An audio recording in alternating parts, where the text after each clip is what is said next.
Halo semuanya, pernah nggak sih kalian ngeliatin tumpukan bahan bacaan dari dosen, terus ngerasa, wah, pusing banget?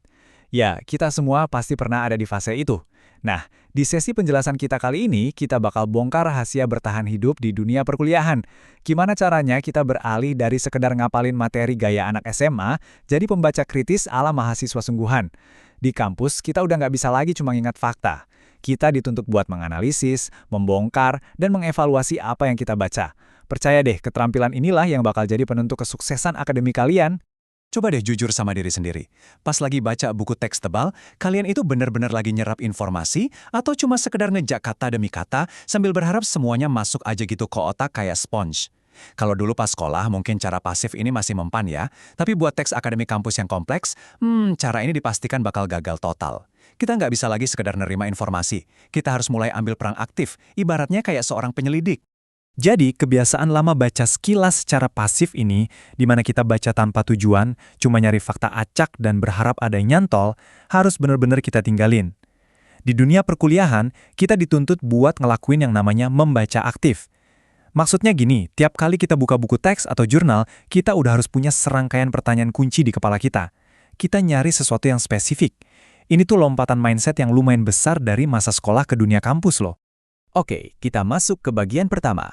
Tempat kejadian perkara, lebih dari sekedar membaca sekilas. Biar lebih gampang, coba deh bayangin kalian itu seorang detektif yang lagi ada di tempat kejadian perkara.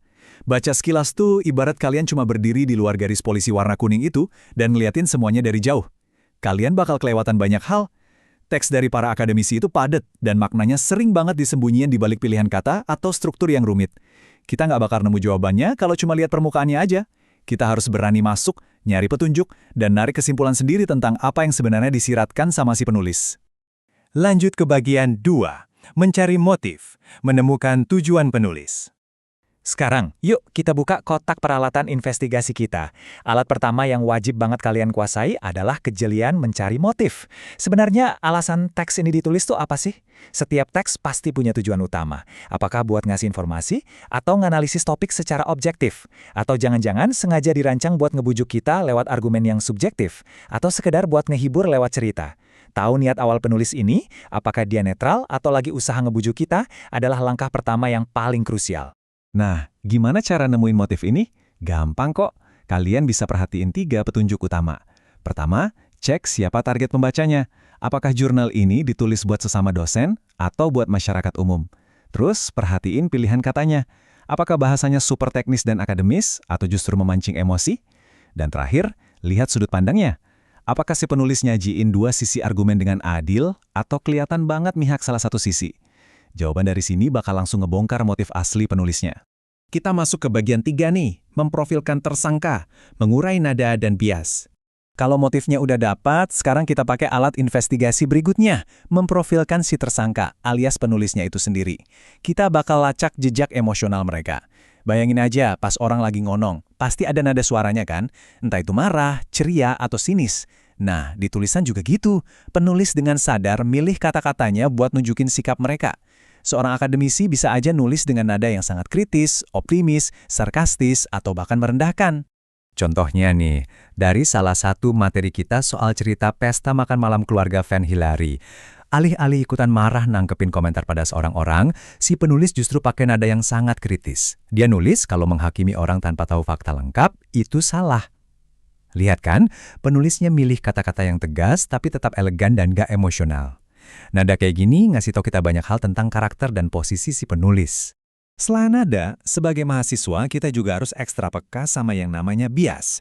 Kalau nada itu soal perasaan, bias ini soal kecondongan. Bias itu terjadi pas penulis kelihatan banget milih satu sisi dari suatu isu, tapi nggak ngasih alasan yang kuat. Atau parahnya, mereka cuma nyodorin fakta yang mendukung argumen mereka aja, dan nutupin fakta lainnya. Intinya, kalau kalian nemu bias, artinya kalian harus sadar kalau si penulis ini mungkin cuma ngasih tahu setengah dari kebenarannya aja. Biar gampang kebayang, contoh bias yang paling terang-terangan itu ada di iklan produk, kayak iklan air minum kemasan. Coba deh perhatiin, penulis naskahnya pasti selalu pakai kata sifat yang super positif, memuji setinggi langit. Ya jelas aja, mereka punya bias positif yang kuat karena motif utamanya kan jualan. Mereka nggak bakal mungkin nyebutin kekurangan produknya. Nah, Pas kita lagi riset buat tugas kampus, bisa ngenalin bias kayak gini tuh penting banget, biar kita nggak asal masukin argumen sepihak ke dalam esai kita. Oke, kita sampai di bagian 4. Menginterogasi alibi, mengevaluasi opini dan bukti. Ini dia tahap penentuan dari investigasi kita, nginterogasi alibi. Setelah kita pegang info soal motif, nada, dan bias, kita nggak bisa langsung nelan mentah-mentah klaim si penulis. Pas ketemu opini, ada 3 langkah mental yang wajib kalian lakuin. Pertama, identifikasi dulu mana opininya. Kedua, cari fakta pendukung yang bisa diverifikasi kebenarannya. Dan ketiga, ini yang paling krusial, cek relevansinya. Fakta itu beneran nyambung dan ngedukung opini yang disampaikan atau enggak.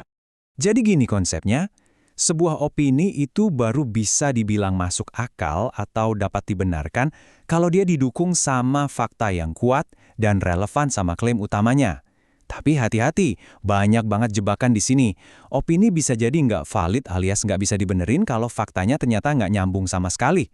Fakta yang nggak relevan ini sering banget dipakai cuma buat ngekecoh kita biar paragrafnya kelihatan canggih, kelihatan udah diriset dalam-dalam, padahal si informasinya nggak ngebuktiin apa-apa. Coba deh kalian dengerin klaim ini. Faktor terpenting untuk menjadi sukses adalah keberuntungan, bukan usaha. Wah, kalau dibaca kalimat ini mungkin kerasa diucapin dengan super yakin ya di teksnya. Tapi mana buktinya secara logis? Nggak ada. Kalau kalian bacanya cuma sekilas dan pasif, kalian bisa aja tertipu terus ngutip kalimat ini buat makalah kalian. Seolah-olah ini kebenaran absolut. Atau yang lebih gawat, kalian beneran percaya dan jadi males usaha. Makanya evaluasi kritis itu bener-bener tameng utama kita dari klaim-klaim kosong kayak gini. Biar makin kebayang gimana bahayanya kalau kita nggak kritis, ingat cerita tentang Brenda dari materi kita? Dia disuruh baca 2 pamflet soal energi nuklir, satu pro, satu lagi kontra. Nah, pamflet yang kontra ini bahasanya nakut-nakutin banget, super emosional. Dan tebak, Brenda langsung percaya gitu aja. Dia nggak ngecek lagi apakah fakta-faktanya relevan atau logis. Sebagai mahasiswa, kita nggak boleh gampang baper sama teks. Kita harus selalu ngevaluasi bukti secara objektif, biar nggak gampang disetir sama informasi. Dan akhirnya, kita di bagian kelima. Pola pikir pembaca aktif. Jadi intinya, membaca di kampus itu bukan soal balapan siapa yang paling cepat ngebalik halaman buku.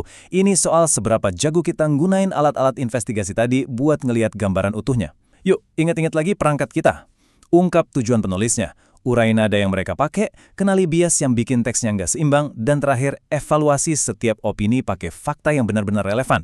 4 keahlian ini bakal ngancurin ilusi membaca sekilas dan ngasih kalian kendali penuh atas ilmu yang kalian pelajari.